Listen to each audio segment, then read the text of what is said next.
بسم اللہ الرحمن الرحیم. صرف 5 منٹ کا مدرسہ قرآن و حدیث کی روشنی میں 9 رمضان المبارک. اسلامی تاریخ. حضرت عیسیٰ علیہ السلام. حضرت عیسیٰ علیہ السلام کو یہ خصوصیت حاصل ہے کہ بغیر باپ کے اللہ تعالیٰ نے اپنی قدرت سے ان کو پیدا فرمایا. ان کی والدہ حضرت مریم علیہ السلام پر جب قوم نے الزام لگایا تو معجزہ کے طور پر پیدائش کے بعد ہی حضرت عیسیٰ علیہ السلام نے اپنی والدہ کی پاکی اور عصمت کو بیان کیا کہ میں اللہ کا بندہ اور اس کا رسول ہوں.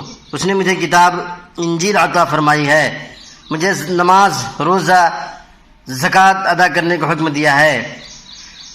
قوم بنی اسرائیل میں اس وقت مشرکانہ عقائد، بغض و عداوت، حسد اور روحانی بیماریاں عام ہو گئی تھیں. اللہ کے احکام میں تبدیلی کرتے، انبیاء علیہ السلام کی مخالفت کرتے. ان کی بدبختی یہاں تک پہنچ گئی تھی کہ رسولوں کے قتل سے بھی نہیں ڈرتے تھے.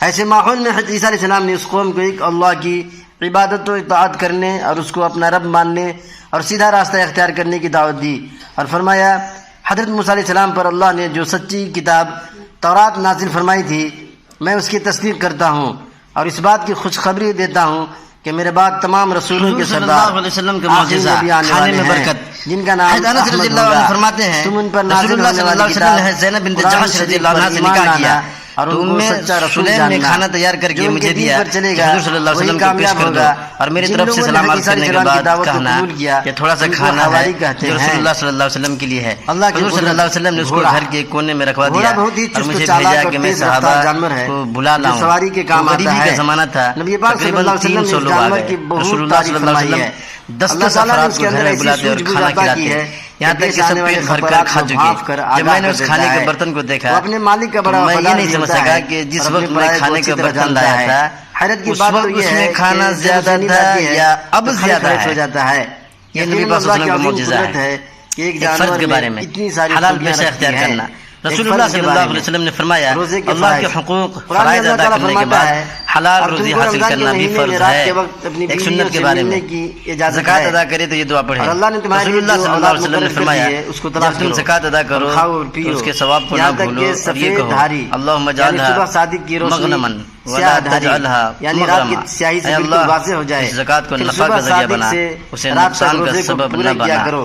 ایک عام عمل کی فضیلت پورا مہینہ تراویح پڑھنا. رسول اللہ صلی اللہ علیہ وسلم نے فرمایا رمضان ایسا مہینہ ہے کہ جس کے روزوں کو اللہ تعالیٰ نے تم پر فرض کیا ہے اور میں نے تمہارے لیے اس کی تراویح کو سنت قرار دیا ہے. جو شخص اللہ کی باتوں پر یقین کرتے ہوئے اور اس کے اجر و ثواب کے شوق میں اس مہینہ کے روزے رکھتا ہو اور تراویح پڑھتا ہو وہ گناہوں سے اس طرح پاک صاف ہو جاتا ہے جیسا کہ اس کی ماں نے اس کو آج ہی جنم دیا ہے. ایک گناہ کے بارے میں جان بوجھ کر قتل کرنا. قرآن میں اللہ تعالیٰ فرماتا ہے جو شخص کسی مسلمان کو جان بوجھ کر قتل کر دے تو اس کی سزا جہنم ہے، وہ اس میں ہمیشہ ہمیشہ رہے گا.